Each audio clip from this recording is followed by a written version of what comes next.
समर्थ ई कार्यालय प्रशिक्षण कार्यक्रम 2-day training program on Samarth module and e office.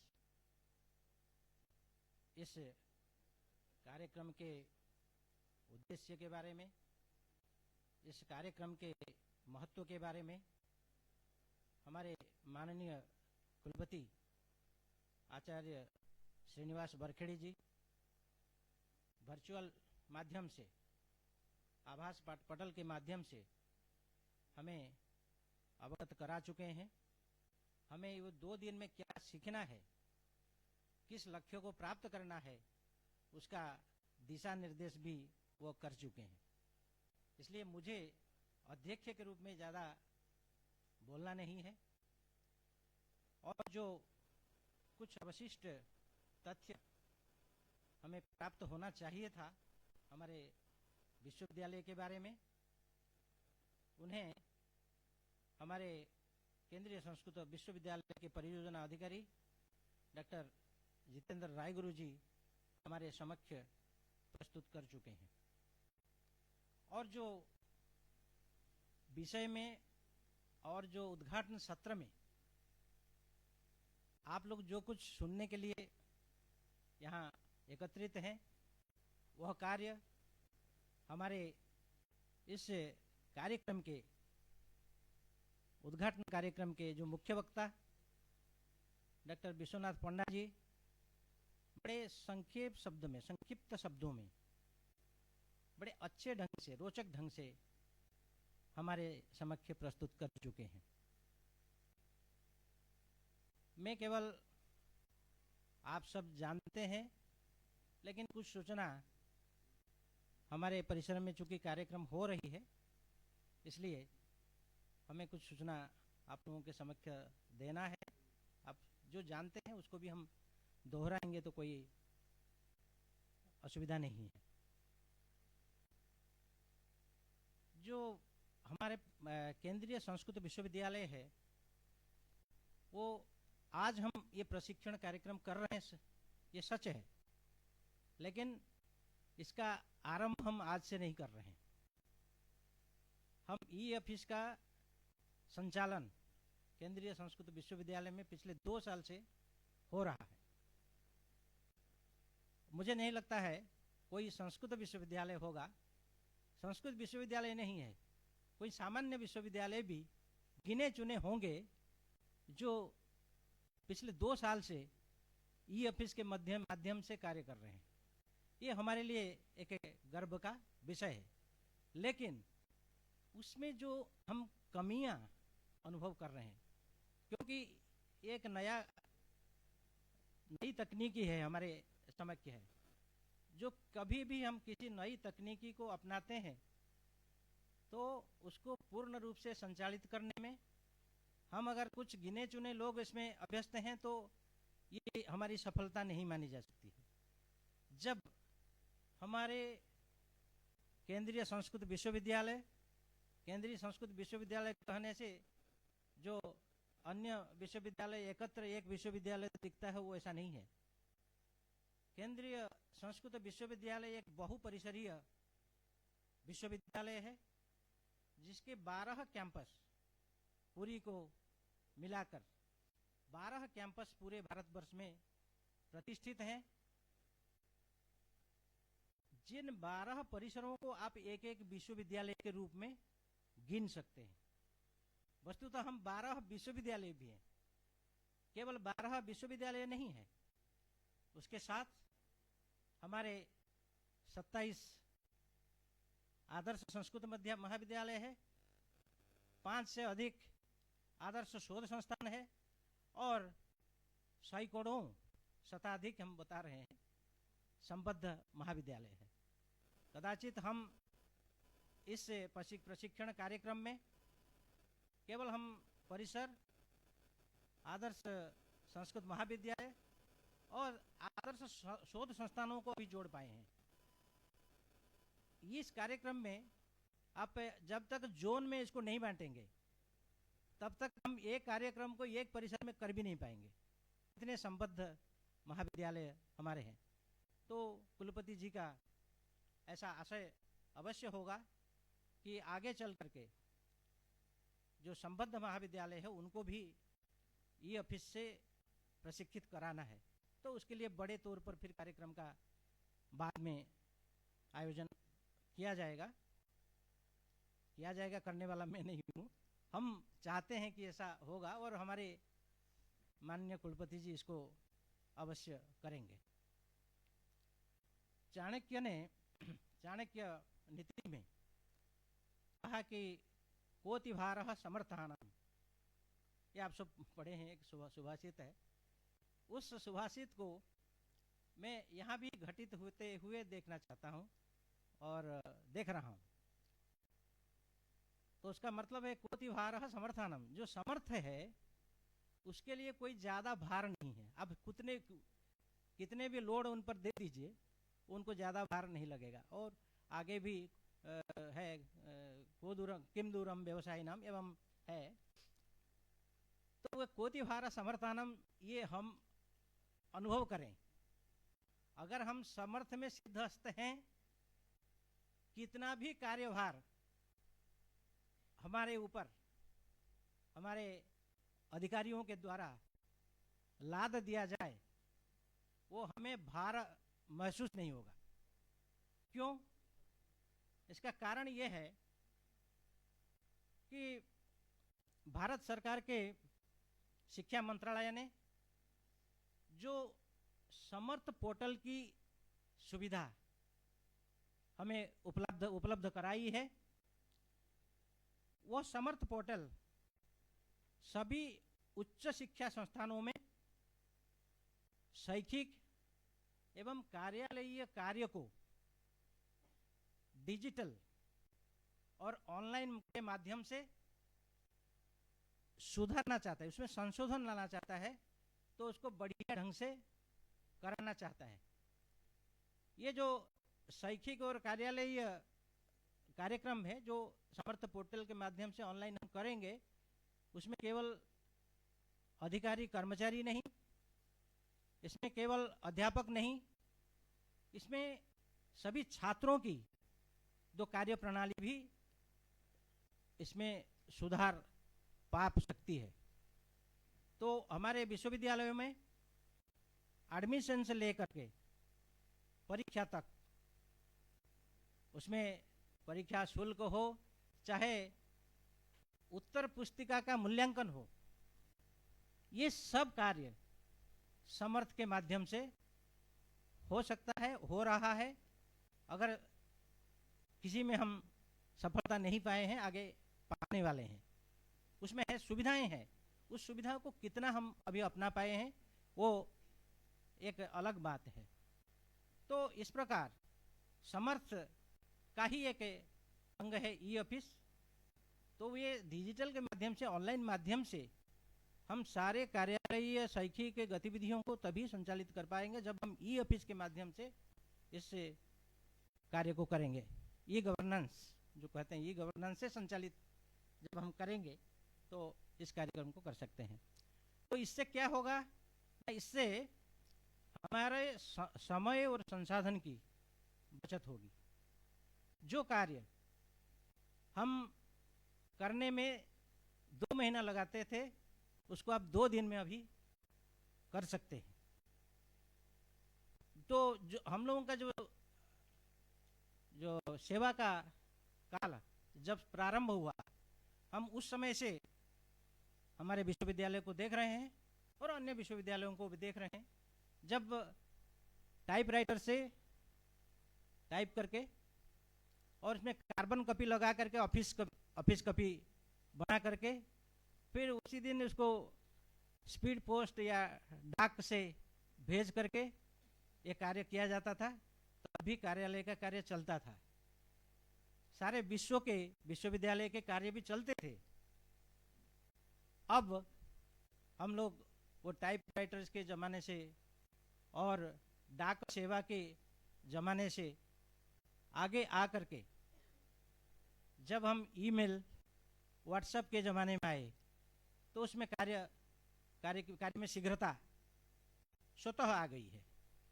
तो शीघ्रता आई है, लेकिन हम अभी मैं कह सकता हूं कि 100% हम लोग अभी ईमेल व्हाट्सएप के माध्यम से कार्य करने में पूर्ण रूप से सफल हैं। लेकिन हमारे कुलपति जी का निर्देश है, हम अपने अनुभव से बताते हैं कि हम अभी कोई प्रस्ताव, कोई कार्य, कुछ अप्रूवल के लिए जब कुलपति के पास भेजते हैं ईमेल से या व्हाट्सएप से भेजते हैं, ईमेल से भेजते हैं, जवाब नहीं आता तो व्हाट्सएप करते हैं, तो कुलपति जी का निर्देश होता है, उसमें वो सभी परिसर के निर्देशों को करते होंगे, लेकिन मैं अपनी बात बताता हूँ कि हमने कई बार कह चुके हैं कि ईमेल से भेजा हुआ किसी प्रस्ताव को, किसी ये को कार्य को हम अनुमोदन नहीं देंगे। हम बार बार कह चुके हैं, आपको फॉलो करना है। तो इस तरह से हमें ईमेल, कभी कभी ईमेल का उत्तर इस रूप में मिलते हैं, हम खोलते हैं कि हमको अनुमोदन मिल गया, हमको उत्तर इस रूप में मिलता है। फिर हम कार्यालय के कहते हैं भाई इसको ई ऑफिस से भेजिए तब आएगा। जब ई ऑफिस से भेजते हैं दूसरे दिन आ जाता है, कभी कभी उसी दिन भी आ जाता है। तो कहने का मतलब है, अब हमें ये असुविधा क्यों हो रही है?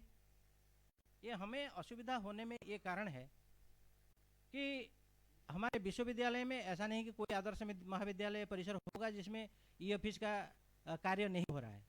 आरंभ तो हो गया है, हम पूर्ण रूप से इसमें प्रशिक्षित नहीं है।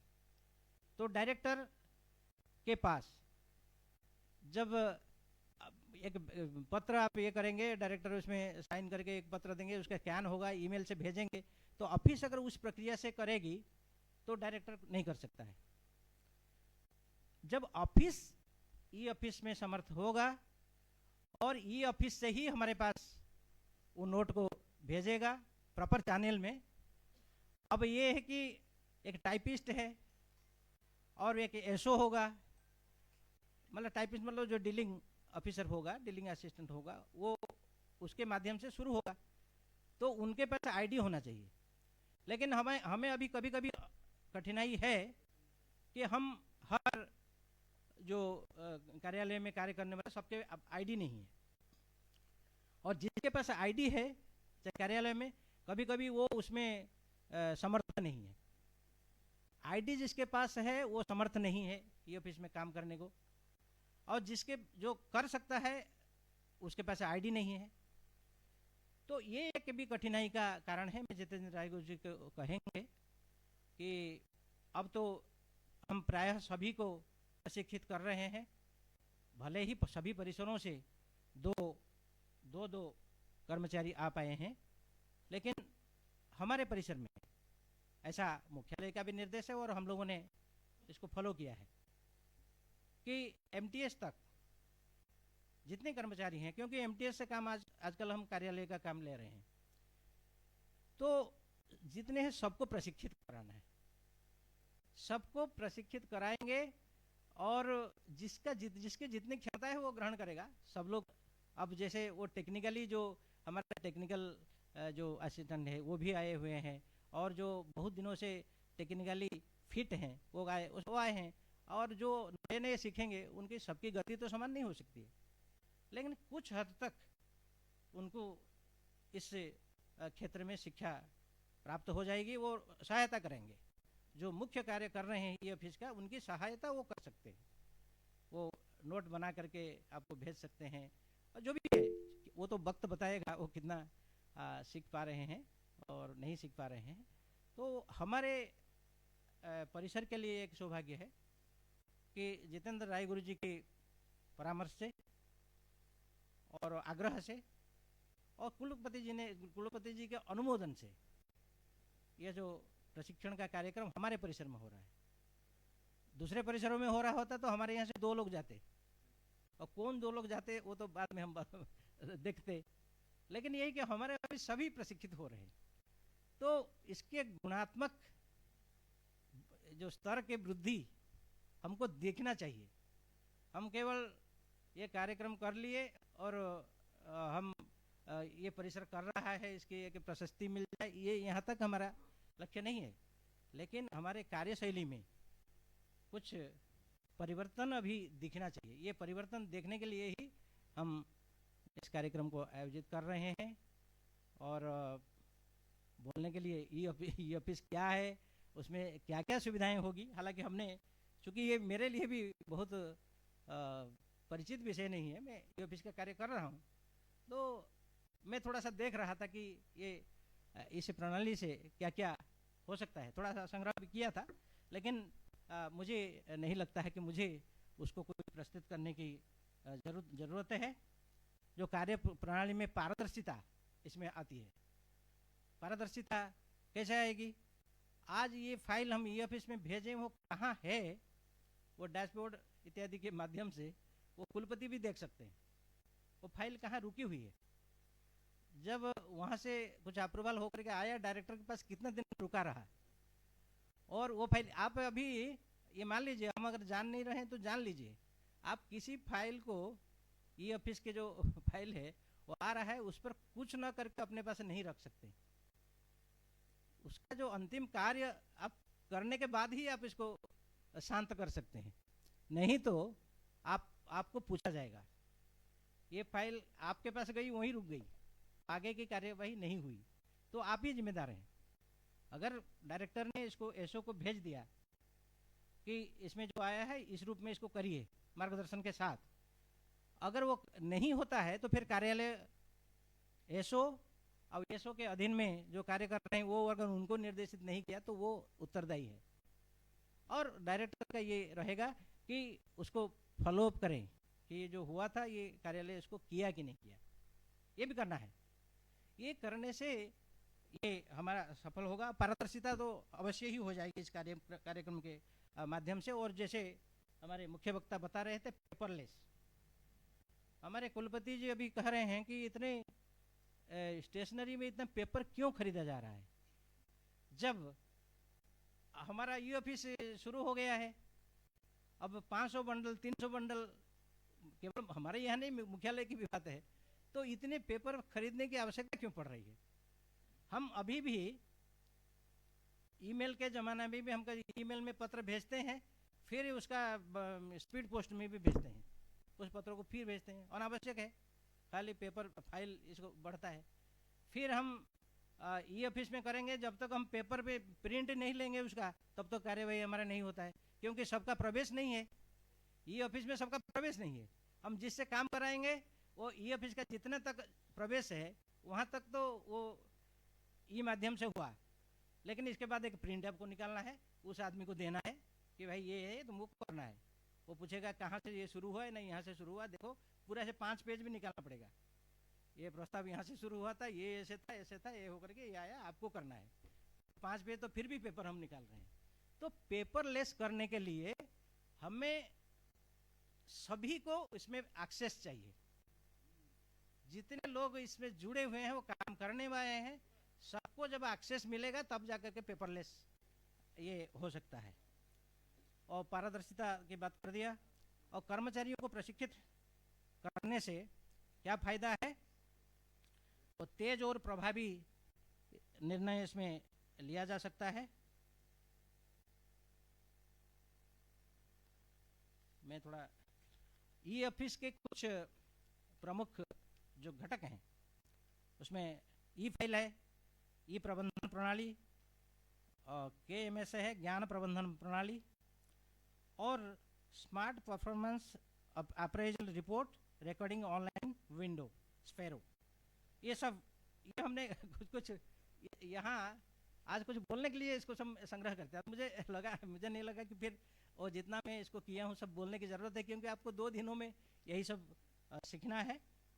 तो समय भी हम लोग ज़्यादा ले चुके हैं, थोड़ा सा देर भी शुरू हुई, और हम थोड़ा सा अंत में ये बोलना चाहते हैं, हमारे बीच में मुख्य अतिथि के रूप में SP पुरी श्रीयुक्त बेनिक अग्रवाल जी, और अतिरिक्त जिला मजिस्ट्रेट पुरी श्रीयुक्त श्री शरद चंद्र बेहरा आने की हम लोगों ने निमंत्रण दिया था, उनकी स्वीकृति भी थी, लेकिन उन लोगों का कार्य ऐसे होता है, उनकी कार्यशैली ऐसी होती है कि अंतिम मुहूर्त में भी वो आने में असमर्थ हो जाते हैं। तो इस कारण से वे हमारे बीच में उपस्थित नहीं हो पाए हैं, लेकिन हम उन्होंने स्वीकृति दी थी, इसलिए हम अपने परिसर की तरफ से उनको धन्यवाद और कृतज्ञता ज्ञापन करते हैं। और माननीय कुलपति जी इतनी व्यस्तता के बावजूद उन्होंने यहाँ आ नहीं पाए, क्योंकि मार्च के महीना है और उनकी व्यस्तता है, आ नहीं पाए, लेकिन ऑनलाइन इस कार्यक्रम को उद्बोधित करने के लिए आपको आशीर्वचन देने के लिए ये स्वीकृति दिए और उपस्थित भी हुए, समय पर उपस्थित होकर के हमें उद्बोधित किए। इसलिए हम परिसर के ओर से, आप सभी की ओर से हम उनका आभार व्यक्त करना चाहते हैं। जो जिस प्रयोजन के लिए आप बैठे हैं, उस प्रयोजन को सफल बनाने के लिए जो आधार पुरुष हमारे बीच में आज उपस्थित हैं, जो आपको जो प्रशिक्षित करेंगे, उन सब का भी हम हार्दिक स्वागत एवं अभिनंदन करते हैं। आपके समय का मैं दुरुपयोग न करते हुए अपनी वाणी को यहीं विराम देता हूं। धन्यवाद। धन्यवाद देना चाहेंगे प्रोफेसर बनवाली सर से।